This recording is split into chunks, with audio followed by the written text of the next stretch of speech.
कसे आहात तुम्ही सगळेजण? आय होप तुम्ही सर्वजण छान मस्त आणि मजेत असाल.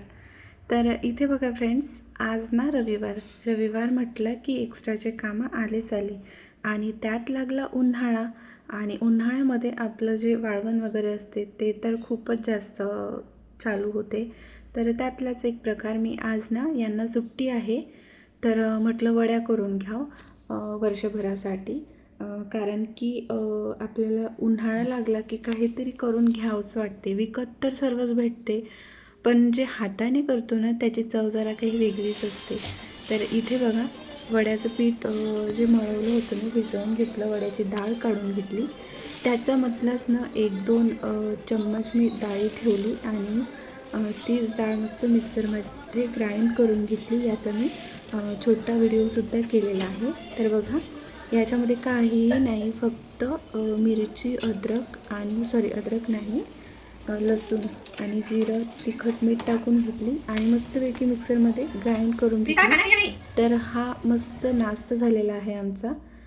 अगाऊचं काही करायला नको होतं, म्हणजे पोहे वगैरे, कारण की वड्या टाकून घ्यायच्या होत्या. तर सकाळी थोडा नाश्ता करून घ्यावं म्हटलं.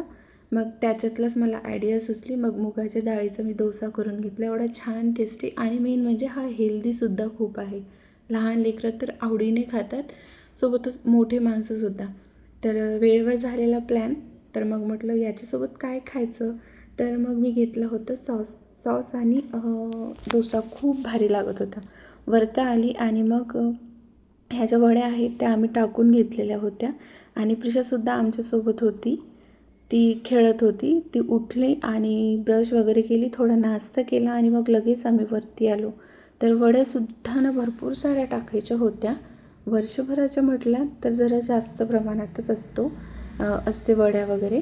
त्याच्यामुळे बघू शकता मस्तपैकी मी अशा छोट्या छोट्या वड्या टाकल्या. जमल्या का मला नक्की कमेंट्स करून सांगा. मला काही एवढं करता येत नाही. आणि याच ज्या वड्याची डाळ भिजवली होती ना त्याचीच डाळसुद्धा केली जेवणामध्ये. मग नंतर मला ते काही खाऊ वाटलं नाही. मग मस्त दूध आणि पोळी घेतली, ते खाल्ली. थोडं रिलॅक्स झाली, दुपारून कामं वगैरे झाले होते. तर मग स्वतःसाठी थोडंसं काय, आपल्याला स्त्रियांना कामं वगैरे झालं तरी काहीतरी एक्स्ट्राचे कामं निघते. मग कपडे वाळू टाकले होते, तर ते कपडे घडी करून व्यवस्थित लावून घ्यायचे होते. तर मग ते कपडे लावून घेत होती मी. तर म्हणतात ना, स्त्रियांना एका जागी बसूच शकत नाही, ही गोष्ट मात्र खरी आहे. तर मला हे आत्ता कळायला लागलं. जेव्हा आपलं लग्न वगैरे व्हायचं असते तेव्हा तर आपल्याला काहीच कळत नाही घरातल्या गोष्टी.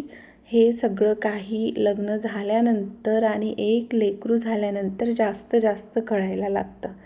तर बघा, इथे फ्रेश तर झाले होते आणि मस्त आता बसते म्हटलं, थोडीशी झोप घेते म्हटलं. पण त्याच्या आधी कामं दिसत होते मला. गावाला जायचं होतं दुसऱ्या दिवशी. तर मग कपडे काढून ठेवावं म्हटलं, कोणते घ्यायचे आणि कोणते नाही. वेळेवर थोडं घाई गडबड होणार, त्याच्यासाठीच मग मी इथे कपडेसुद्धा काढून घेतलेली होती. तर गावाकडे छान असं खूप दिवसांनी मी जात आहे. बहुतेक 6 ते 7 महिने झाले मी गेली नव्हती. तर गावाकडे थोडं म्हणजे 14 एप्रिलचा कार्यक्रमसुद्धा होता. तर मी साडी चूज करत होती, कोणती घेऊ आणि कोणती नाही. व्हाईट कलरच्या माझ्याकडे 3 ते 4 साड्या आहे. पण मला ना असं म्हणजे उन्हाळा आहे, एकदम हेवी साडी नको वाटत होती.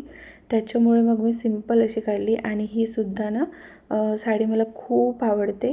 पण त्याच्यापेक्षाही मी सिंपल आणि हलकी साडी काढली, कारण की गावाकडे थोडं गरम वगैरे होते ना त्याच्यामुळे.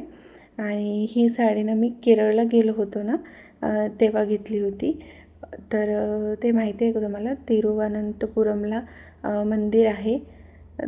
तर तिथेच ही साडी आणि आम्ही मस्त लुक केला होता. त्यांनी व्हाईट कलरचं लुंगी आणि शेला आणि प्रिशासुद्धा व्हाईट कलरचं सेम माझ्या साडीसारखंच. आणि मग मी सुद्धा ही साडी तिथेच घेतली. तर खूप छान अशी होती. तर अशा प्रकारे सर्व कपडे वगैरे लावून घेतले आणि मग घरातलं जे आवरून घ्यायचं होतं ते तर आवरून झालंच होतं माझं. आणि ही जी मूर्ती आहे ना भगवान बुद्धाची फ्रेम, ते घेतले होते आम्ही, तर ते तुम्हाला दाखवायचं राहूनच गेलं. तर मग मी आत्ता तुम्हाला दाखवत आहे. कशी वाटत आहे ही फ्रेम मला कमेंट करून सांगा. एवढी छान आहे ना.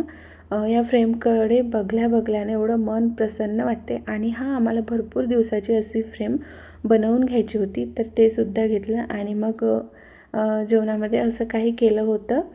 तर तुम्हाला दिसत असेल मस्त आंब्याचा रस आणि अक्षय तृतीयेचा दिवस होता. तर याच दिवशीचा स्वयंपाक आहे. तर छोटासा व्लॉग असा होता. आवडला असेल तर लाईक शेअर सबस्क्राईब आणि